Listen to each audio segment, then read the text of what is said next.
Good. Calvin Watkins, Dallas Morning News. Marist Liufau, just your thoughts on how he played. I mean, obviously, he's a second-year player and that kind of thing. Yeah, with the snaps that he had, we're rotating a lot of guys. He did awesome. I mean, he started out the game with that big tackle. He beat his one-on-one and made a tackle on the 21. That's how we want to start games. He plays the right way. He played physical on every, return unit that he was on. He was really good on punt return, and he just plays the right way. He's he can run, he has good instincts, and he's violent. So he played well. It's been fun. He's been doing good this whole camp. Todd Arch with ESPN.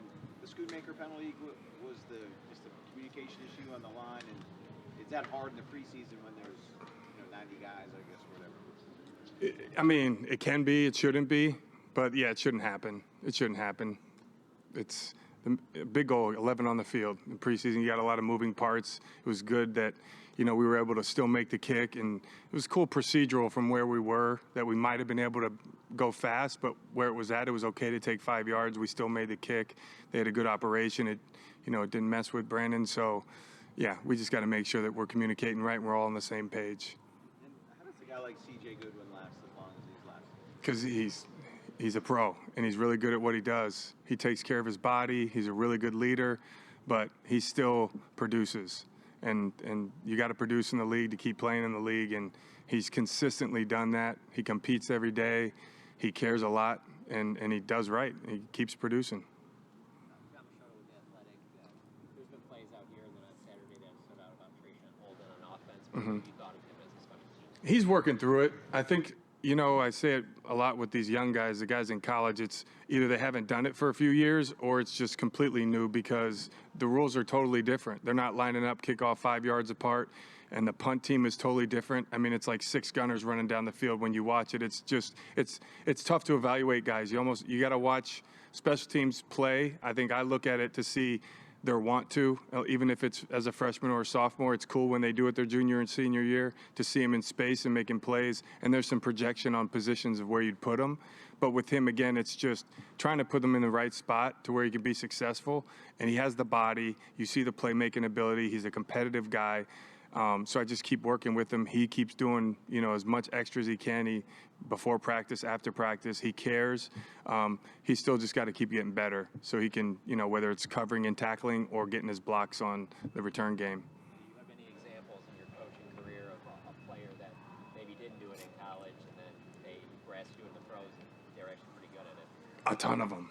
I mean, there's a ton. You might have done it early. Like I said, it's very few guys that do it late in your career. I mean, a bunch, probably most of the league. To get in the league, you were probably a good player at your college, and there's very few that still have you do it when you're, an older player. I know at Virginia Tech, Coach Beamer, you'd still have guys that you're, older, you understood the importance of it, but a lot of programs don't do that. Some do. You do see it with some programs, but I think the league is full of guys like that. So I think you find those clips first when you're watching them in college, and that's fun to see them doing teams, but I always like to buzz any point of attack stuff, whether it's a defensive player, offensive player, you want to see him block, and then, all right, let's see how tough this guy is and where can we project to see him doing it. And if you have the tape from the special teams play, then it matches up. It's good. Joe Hoyt, Dallas Morning News, very inside baseball question, but do you have an emergency long snapper? We're working through a few guys. We're going to get more of that as we get going, but we've got a couple guys that we're working.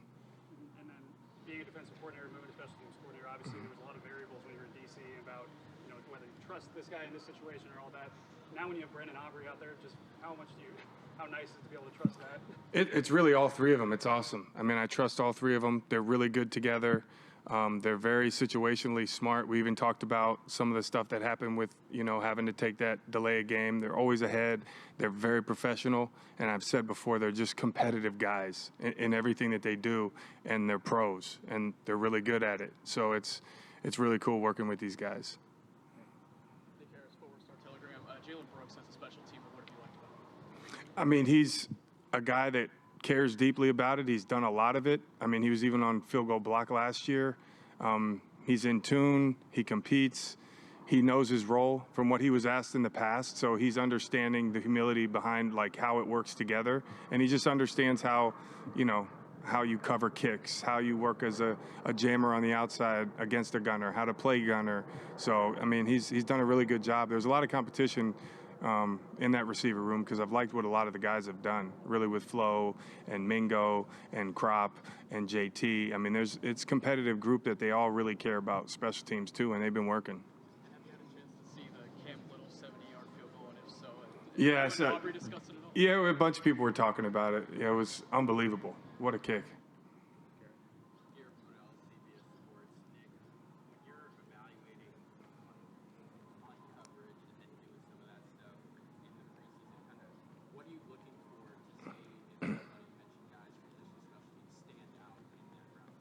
Well, first the protection. First their alignment, their assignment, how they protect, how fast you get out and get out the right way, not too soon, not too late. Can you get off a block and then getting out to your assignment, being able to play off your teammates because there's some variables down the field where you may be based on who got held up where, and then just how they move in space. You know, you see it more with defensive guys because they do have space, but this is a lot of space. You know, it's not like a linebacker 5 yards from the line of scrimmage. That stuff translates more in the kickoff, but in punt, you really got to make some decisions downfield. Like that one punt where, you know, Wheat made that tackle. That was unbelievable. I mean, that's a big D end that had great eyes for protection. He went through his progressions the right way, and then he's running 50 yards down the field and made that tackle. That was impressive. And then Damone's right there with him. It was cool.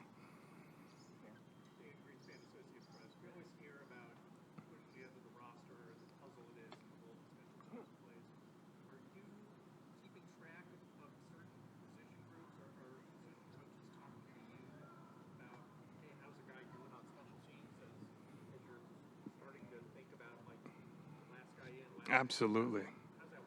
Yeah, staff meetings, I talk to the positions, they're always checking with me. The cool thing is it starts from the top with how important special teams is with ownership. Our head coach talks about it all the time, so we stay connected. It comes up in every single one of our staff meetings that we are talking about the players and personnel. I always have, you know, my turn to talk about the guys or the group and how they're doing. Every coach, they've been really good about it. They all come up to me and say, hey, what else do I need to talk to my guys about specifically? So, yeah, it's really connected. We stay communicating, you know, top to bottom. Anybody else? Okay. Along those lines, Dave Laufenberg, Cowboys Radio, 105.3, The Fan. Along those lines, communicating with the coaches, I always feel like the special teams coach has the most difficult job in the preseason because you got guys up and then all of a sudden, like, film off of, it's like, okay, he's going to play a lot of running, take him off here. How difficult are all those moving parts for you with, you know, finding out a guy's going to play more than you thought he was, so we got to take him off and get the guy in?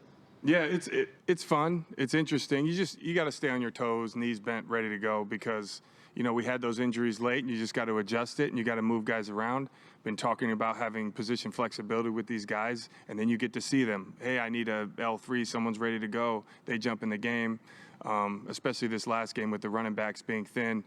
I'd like to, in the next couple games, be able to evaluate these guys more and get more reps for Malik and Phil and Blue and see what they can do. You've seen some of it in college, but like I said, you want to see it here in this scenario with all the space and the different spots.